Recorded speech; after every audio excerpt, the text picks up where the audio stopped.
So on behalf of SIMPL, I want to welcome you all here today and really just express my gratitude for you taking an hour of your life to spend it with us. We have people on this call from all around the world, and so I'm especially grateful to those of you who are joining us outside of your normal working hours, including potentially in the middle of the night. So I am thrilled to share with you all today the next phase of our shared work, and then to invite you to join us in developing and testing what I think is a really powerful new approach to implementing change in medical education. So who is us? So as many of you know, we are a nonprofit educational collaborative. We're funded entirely by our members, you, and we literally couldn't do this without all of you. And I'm fond of saying we are you. So we have 5 different committees which govern our work. All of our committee members, like me, are volunteers, and our paid staff include 5 exceptionally creative and purpose-driven people who support all of our shared work and to whom I'm grateful every day. So let's talk about what we're going to talk about. So today I'm going to share some background about SIMPL and its larger vision. I'm going to introduce the pilot, which is why you're all here, of course. It's going to be introduced by Dr. Andy Crum. Then we're going to describe how to participate in the timeline, which is going to be described by Dr. Jim Korndorfer. And there will be time at the end to have a discussion, the town hall part of the town hall. So I'm here because I believe we have a problem in medical education. I don't think we are fully meeting our patients' expectations for the competence of our graduates by the time they finish their training. And I'm sure that not everyone will agree with me. I've certainly heard that many times. But let me show you some data from at least general surgery, which I suspect applies to many other specialties. So 6 years ago, SIMPL, in partnership with the American Board of Surgery, launched a national trial to establish a readiness for independent practice. And I won't go into the details of the trial itself, but the results were published in 2017. And we identified some bright spots in general surgery. We also identified many more challenges. In my opinion, the most important result is this one. So graduating general surgery residents were deemed ready for independent practice for partial colectomy, the 5th most commonly performed general surgery procedure, for 71% of observed cases. These findings are supported by some data that just came out from a study by Jim Korndorfer's group at Stanford. It's just published in JACS. It was a survey of every single general surgery resident that took the in-service training exam about how ready they felt to independently perform a basket of common operations. They then specifically analyzed results for the trainees in their final year of training, the PGY5 trainees. And you can see that the general surgery trainees themselves report not feeling competent for many procedures that are truly core to the specialty.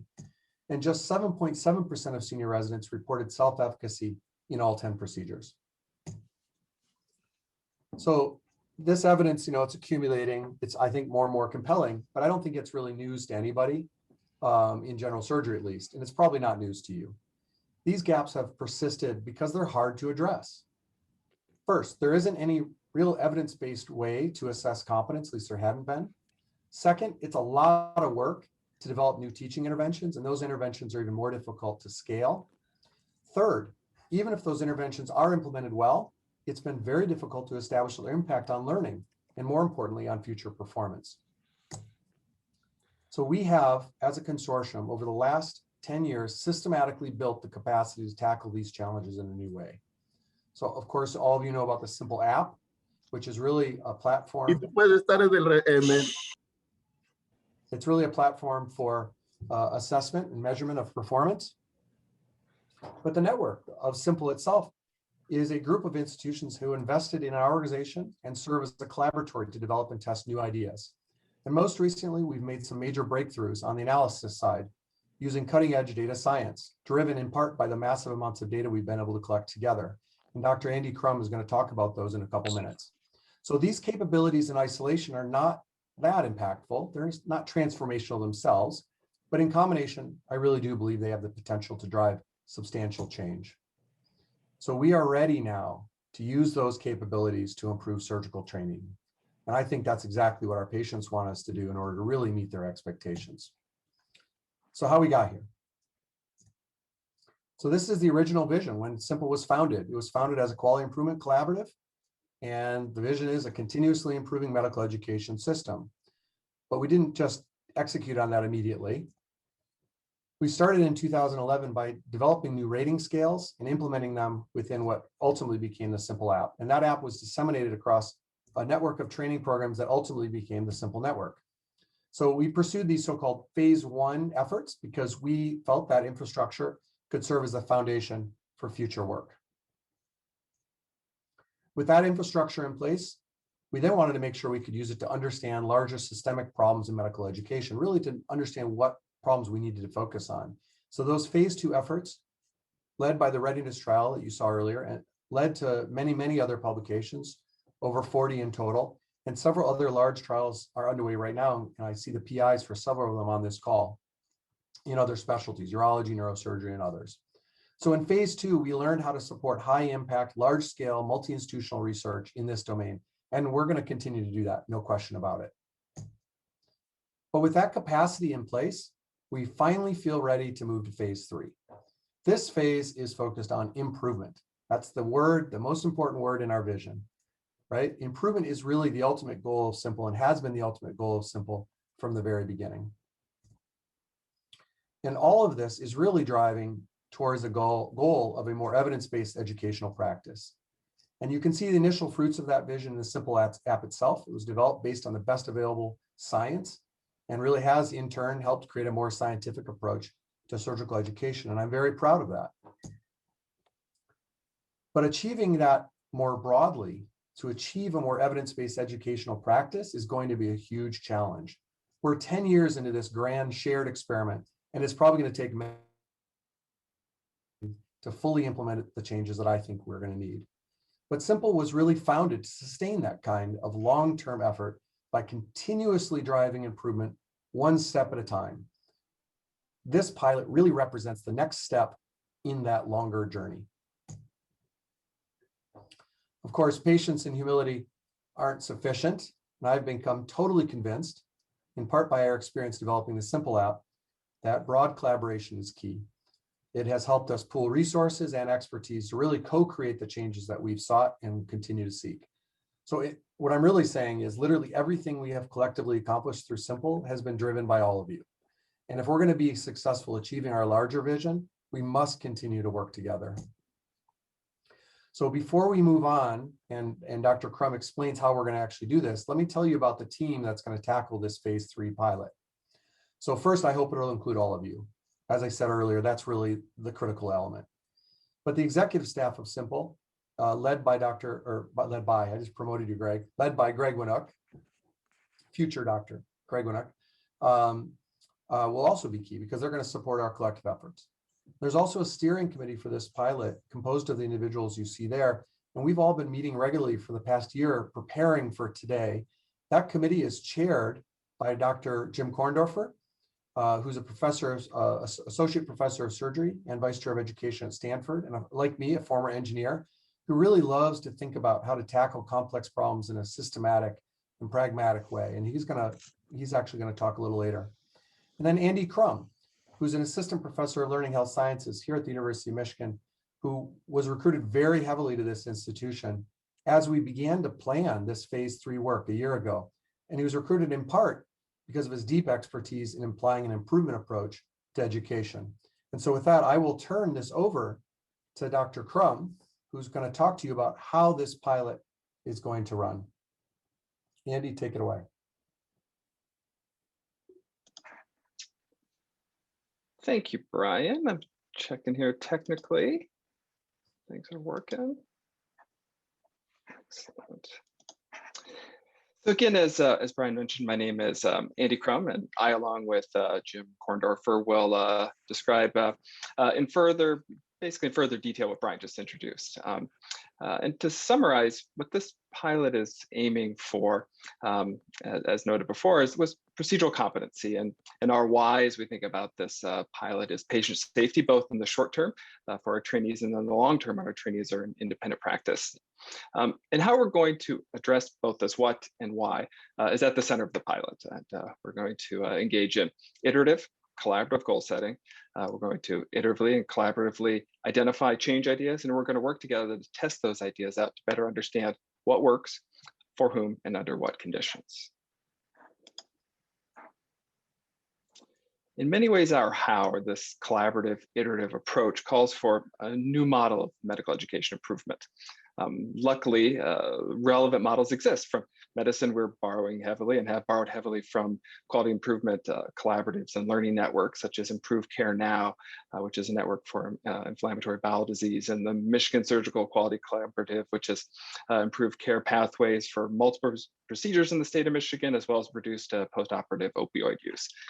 These networks have helped us think about how best to change using a collaborative improvement approach within sort of the unique context of healthcare.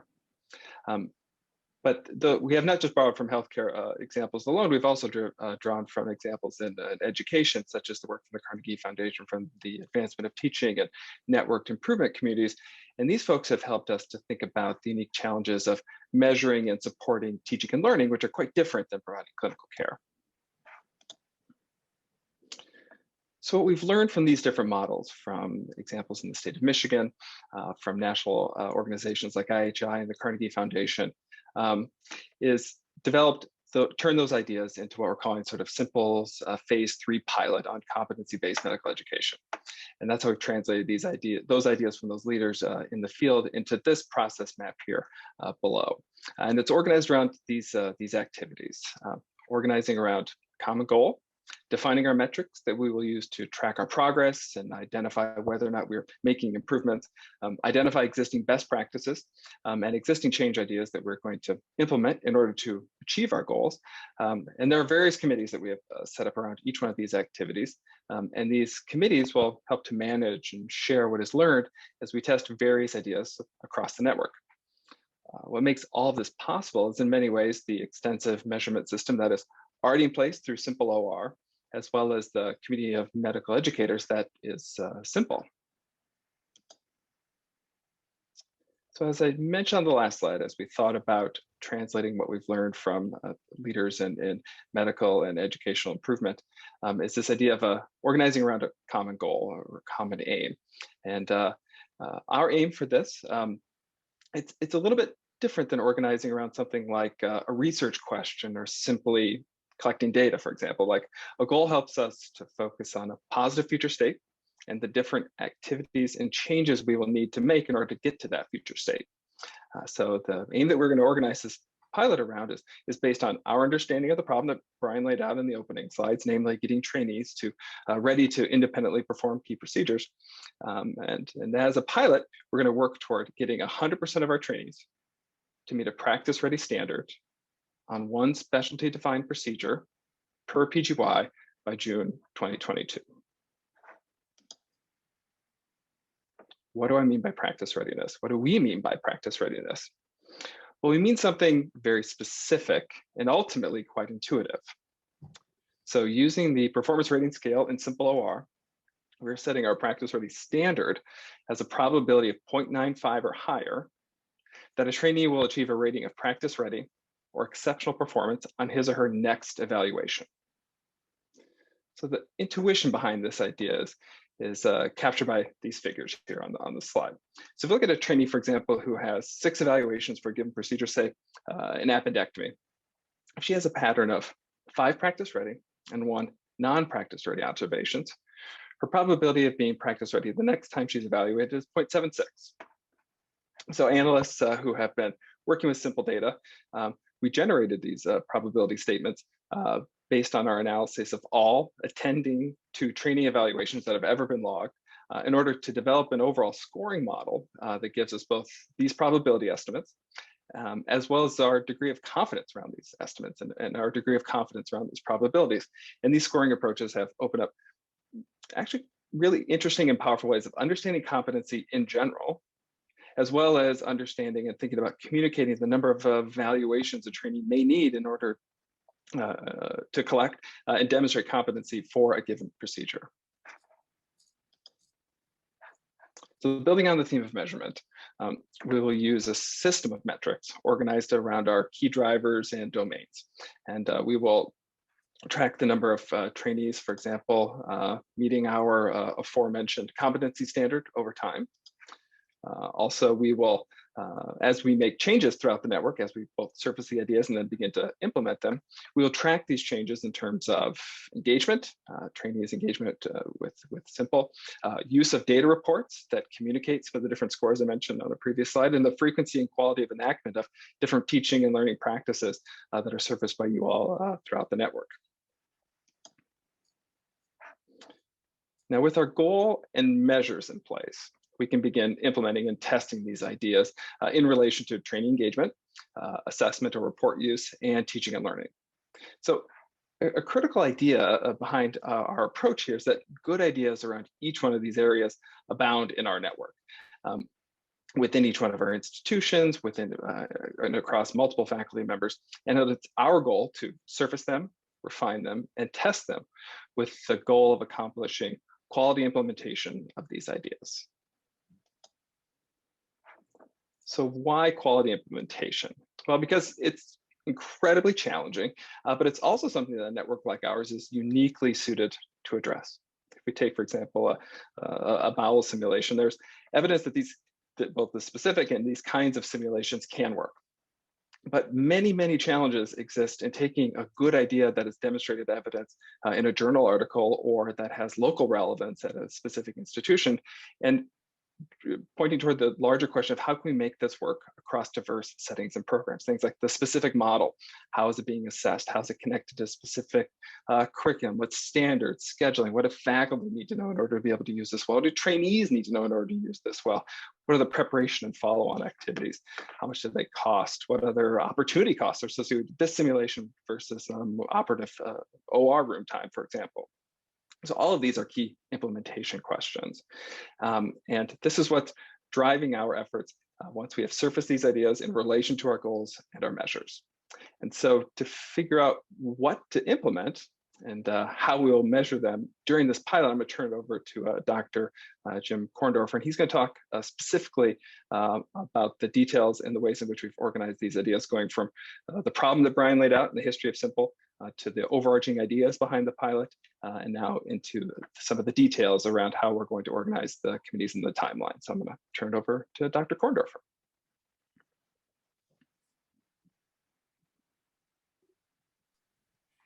Thank you, Andy. I think everybody, you've heard the why, the what, and the how at this point in time. And what I really want to go through a little bit of the who and the when with respect to this endeavor. But before I get to that, I want to talk a little bit about, explain why I have a significant interest in and really excited to be involved in this process. Like all of you, I've been involved in surgical education longer than some of you and shorter than others. And during that time, if you think about what we've done, is we've typically showed our educational methods worked by often whether the learner liked it, whether the learner thought they learned something, or maybe that next step up where we may compare a group that did something and compared them to a group that did nothing and found out that the group that did something did better with that something. But I would suggest there's not a real big shock there if you think about it. Every person that's ever coached Little League or any other sport can certainly tell you that if you practice, you're likely to be better than the person that doesn't. If you read, you're likely to get more knowledge than the person that doesn't. So these really don't move the bar a little bit. But with this initiative we're talking about today, I think this really takes it another level. What we're talking about is really measuring the effects of the interventions, looking at true procedural competencies. So what's being asked of you today? Simply as much or as little as you want. But this can come in many forms, and we'll talk about these a little bit. First and foremost, please stay connected. This will help you stay informed, whether you have a desire to be involved right now or have a future desire, staying connected with the process. If you have that interest at a later date, then we'd certainly love to have you interested and involved. Number two, you need to be a champion for this project for others. Not only other programs or other individuals that want to be involved with the project directly, but also with the various governing bodies. Many of you are actually on those governing bodies, or in fact, at least know somebody on those bodies themselves. So those are areas also where we can certainly have significant impact. Next, we really need your ideas, recommendations, those kind of things. We need to figure out what needs to be tested, what needs to be evaluated. Do you have a way to perform good faculty development? Do you have a good way to increase faculty or resident involvement and engagement? Do you have a way of developing easily reproducible, low fidelity simulation models that work?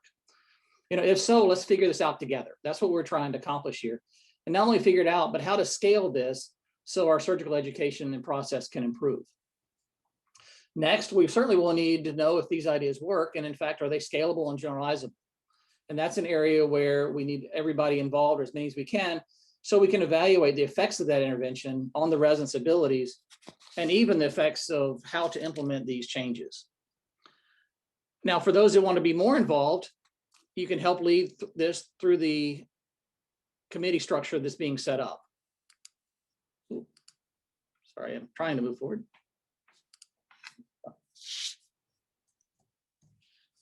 Thank you. We've set up 4 committees, and I want to focus on the bottom 3, the engagement, the aims, as well as teaching and learning. And just very briefly, because we can go into more detail as you move through for those that have interest. But in short, if you think about the engagement committee, really what we're doing here is those are the people that what we want to do is identify how we can get people engaged, how we can actually engage with those best practices, how we can get the evaluations that we need back from the trainees so we can really do what we're trying to accomplish. There are certainly best practices that people have, and we can all learn from each other from that. For the aim and measurement committee, this is really very important. And understand all these are very specially specific, but in this case, specially specific, identifying those index procedures we talked about that we want to look at. And the big part there is actually setting those competency standards. What level does that need to be?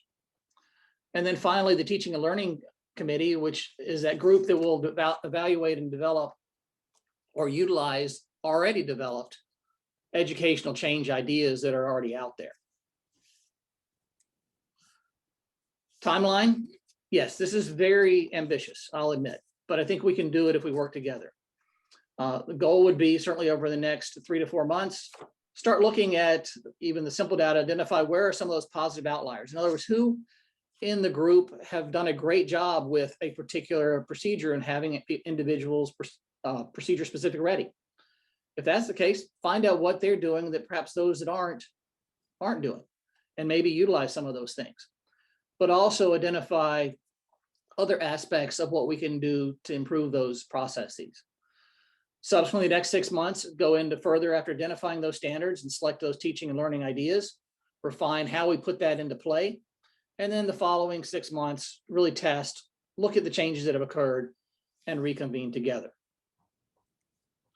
Now, one thing I want to bring up is that some of you in the on the webinar today may not be SIMPL members, which is fine. We really want this to be totally inclusive, and we want your involvement as well. How can you guys be involved? Very similar, stay connected as well. If there's something, if you have interest that you've been doing, that you've implemented, that actually works well, that you have an idea developed, if you stay connected, talk to us about that idea. Perhaps we can get that in the process itself.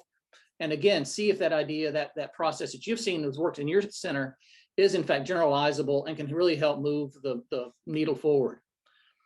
Additionally, if you have interest in testing some of the ideas that we come up with, by all means, there's no reason we can't share those with you.